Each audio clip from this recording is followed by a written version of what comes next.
It is Saturday around 8:30, mid-November. Can't remember what date it is.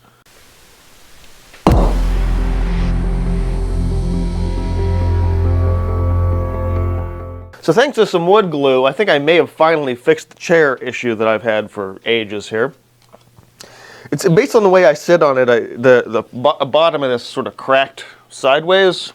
I don't even know if this is going to be visible here. And the other day I had to pick up some wood glue for some other project I was working on. I should probably be in frame here, shouldn't I? Picked up some wood glue. Extra, Gorilla wood glue, so it, might hold a little better. I'm like, if I turn this upside down and just keep dripping this down here, it might actually fix this. And throughout this week, I've just been pouring more and more in, and it feels pretty solid now. But I'm a little afraid to sit on that end, so I'm going to just flip that around and try to not sit on that side of it. Actually, now that I'm thinking about it, it might be from grabbing there. So now I'm like, is it there because I sit on it, or is it there because that's where I'm grabbing to move it all the time? I'm not even sure now. Anyway, anything I can do to preserve my art stool is very much appreciated. So, stuff going on. Decent amount of stuff, but also not a ton. I've been, past couple of weeks, I missed last week's, what should have been this vlog, so here we go for this week instead. I recorded the start of it, and then lost track of everything. So yeah, the colored pencil funny piece that I had been working on, I finished. Let me go take a step here and put that on screen for you guys here. It's upstairs. I don't really want to go get it right now. Really interesting, fun piece to work on. I decided at the very end of that to just slice the whole bottom off because I didn't really like the way it was looking. And it really framed up the composition better in that sense. It's really hard to remember what I had and hadn't talked about since the last vlog. So, let me think. Painting-wise, I'm working on this new little one. Interesting little frosty island in the snow kind of piece, so I'll be doing that this morning. And then I just started kind of thinking about prepping other projects, and this is kind of the calm before the storm for me in a lot of ways. Especially considering we're leaning up to Thanksgiving and Christmas, which is for me the second the day after Thanksgiving, I'm gonna start being insanely busy for a month until 2 days before Christmas. So it's gonna be interesting. So yeah, I've been just kind of playing around with different things and layering different materials and trying to find what the project after this was going to be. I really want to do another one of these big sprawling Beardstadt-esque landscapes. I did a couple of them in the past couple of years, and they seem to be more popular and they seem to sell relatively quickly. So between that or the mushroom painting, which I actually already have a buyer lined up for, if that goes through, that would be a nice little boost right before Christmas, because I definitely could use the money right now. Other than that, that's project-wise, that's about it. But I've got a lot of other weird, different ideas brewing. I'm gonna flip the camera around and get some paint started here, because I really want to get started. The idea with this one is that it really feels like a cold wind could blow you over. So I'm utilizing some smalt hue, which is my secret weapon color for shadows that I use in all my pieces. Well, most of my pieces anyway. Then mixing that with some grays and some whites in order to give a more neutral color scheme to this one. It's definitely leaning, I wouldn't necessarily say more realistic, since there's a big floaty island in the middle of it. But it definitely plays more on those more muted neutral colors. And as a result, the piece itself is a little bit more unique in that way. It's actually kind of funny that I'm doing something more winter themed, because we're leaning into the colder months, at least where I live anyway. And normally I'm doing winter pieces in May when it's not that cold, or and then like big summery pieces in the winter as like just this offset. But yeah, it's just weird to be doing a piece that is like snow and ice themed this time of year. At least for me, it's not. It's very atypical of my usual working style and everything. So the other project idea. So I mentioned sometime earlier this year about attending these group critique sessions at my local gallery space. And honestly, I have been absolutely loving them. They've become this huge and incredible resource, and helps me get out of my own head and see what other artists are working on. And I was surprised how much and how interesting and how useful that has been. And most notably, there was this artist that was the first time at one of our group sessions. Came to the October critique. And what they shared was something that like most of us had never really seen or thought of before, and that was custom-made dolls. So this artist named Corey was doing all of these, and the one they brought with them. It's a very lanky doll base that was painted green, and it was almost like this semi-Frankenstein monster-esque character, and they had done sculptural work with like building out the face, which I thought was really fantastic. Like rather than just use like base head, and there was like the base head, but it's all the sculpted work on top of it, and then just these. I'll have to throw some pictures in here of it. I know he's on Instagram, but really fascinating. Really a really fascinating look into a very different sort of art medium. And I think we were all pretty intrigued at the group session with the project. And it really got me thinking a little bit about how individual artists and how their personalities or things about them subconsciously or consciously work their way into the work and work their way into what people are making. I think for me it's not so much of that case, but I mean maybe a little bit. But there are things about your personality that whether or not you explicitly try to make work about the things you're dealing with, or if it comes out more subconsciously. And I think so. Corey's trans, and I thought it was really poignant that it was sort of a Frankenstein creature, a pulling. Not specifically that one either, but like building these dolls up from a base and changing them, and I'm like, that is so specific to their experience that I was like, I never even remotely considered how much something like that would affect the work, and it really sat with me. So I started thinking about this idea of like, well, there's a lot of people in like the LGBT community in the gallery space, and it's something that I was like, this could actually make for an interesting group show. And there's several group shows at the gallery throughout the year that different artists curate, and I'm like, maybe that would be something to do in the new year at some point.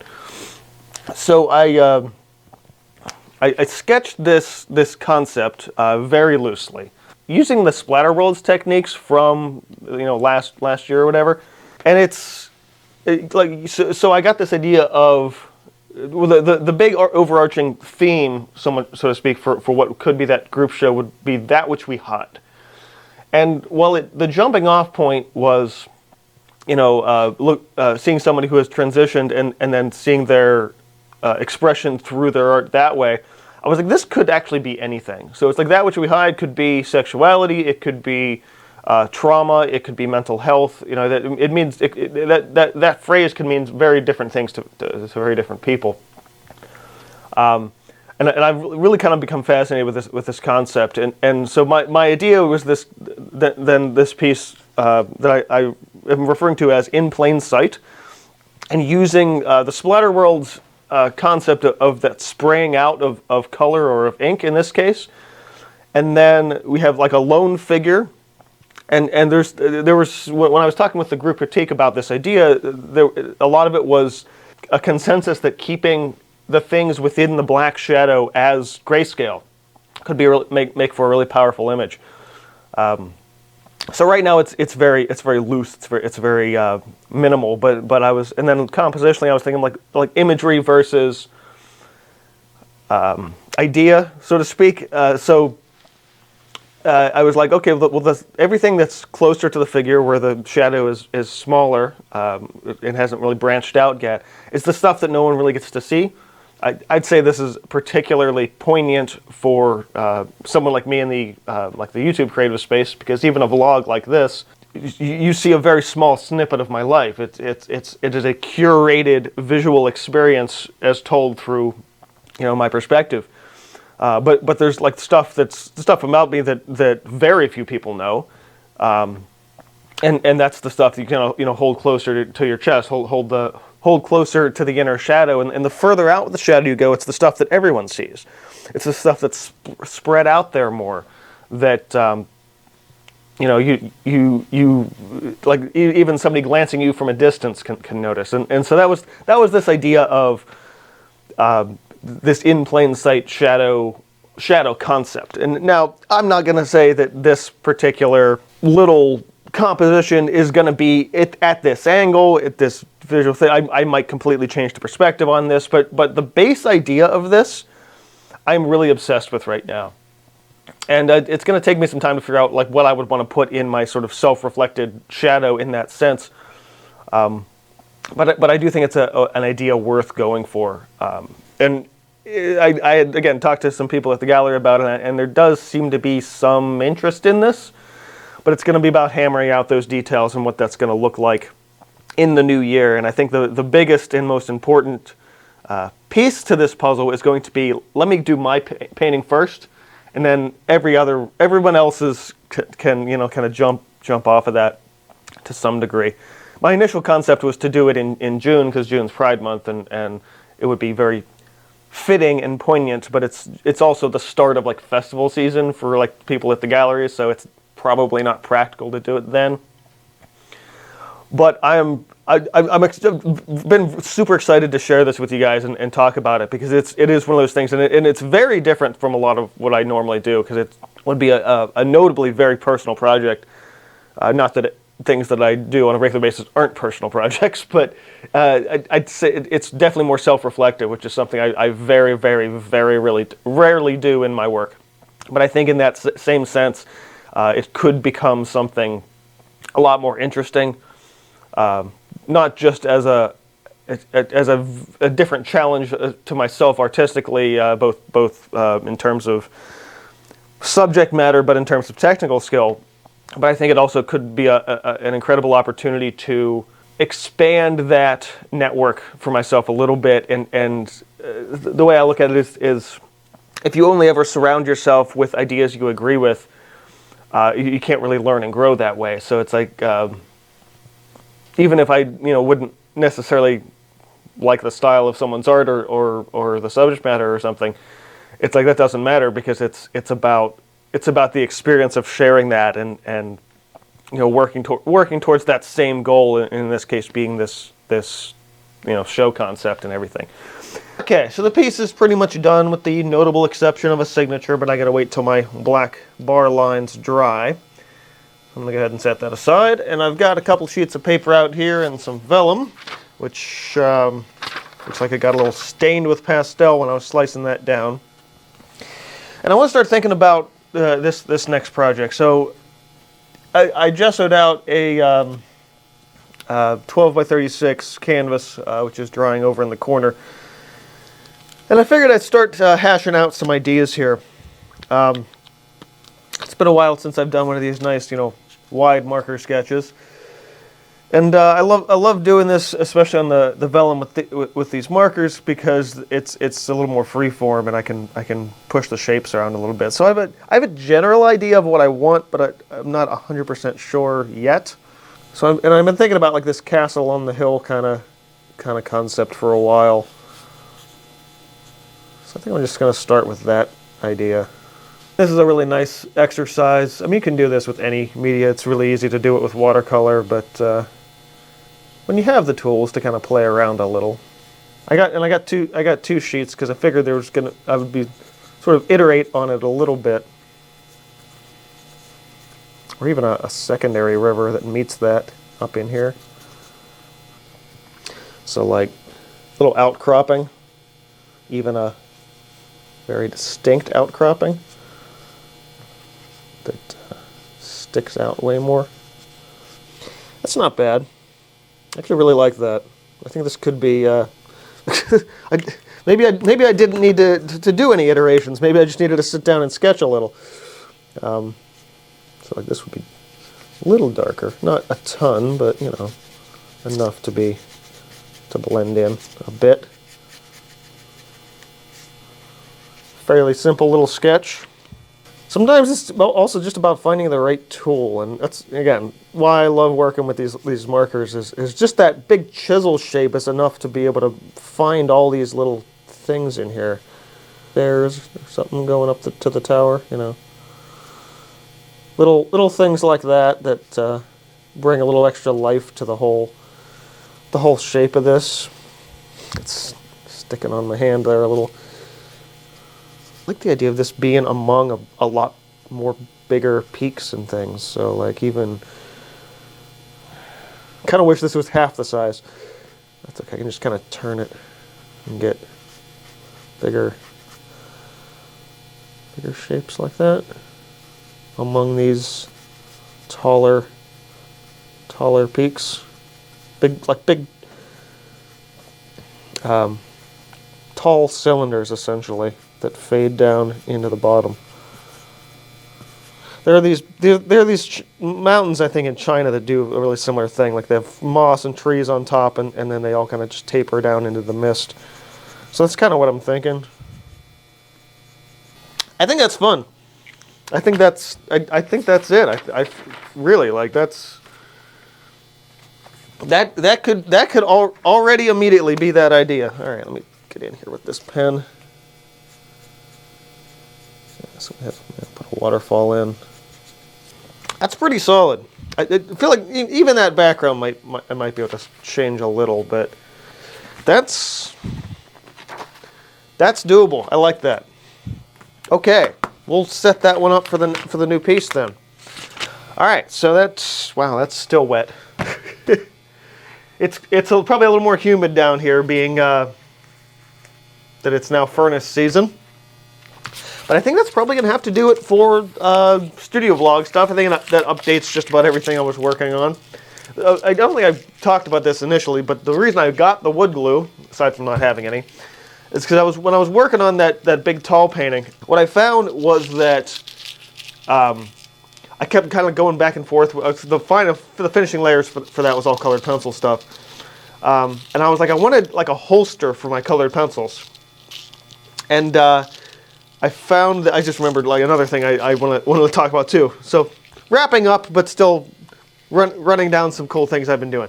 So I was like, if I take 2 blocks of wood and glue them together to make like a bigger block, and I can drill a bunch of holes in it and basically use it as a colored pencil stand. So I'm probably going to do that eventually once I cut down some wood in order to do that the way I want to.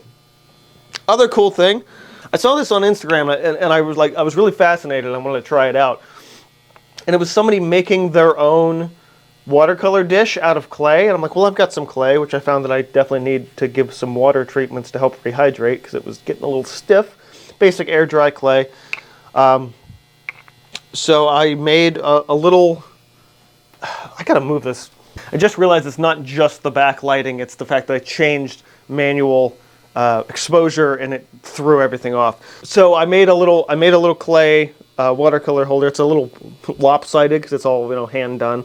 Basically just pressed my thumbs into it. And I'm like, this is a fun little quick art project, and I've been needing to do another one of those like fun quick art project videos since I've only done one of them. And not that this is quick, but it's easy, and I think anyone can do it. And what's funny about this is I made this, and there's these little grooves down here. I was thinking about it the whole time, and it's like, what are you going to do when you have your brush, and where you put your brush, your brush hits it and it rolls. So it's literally a brush holder. So when you sit, mix the color and sit it in that little groove, it holds the brush on your table. Thoughts in all of these things.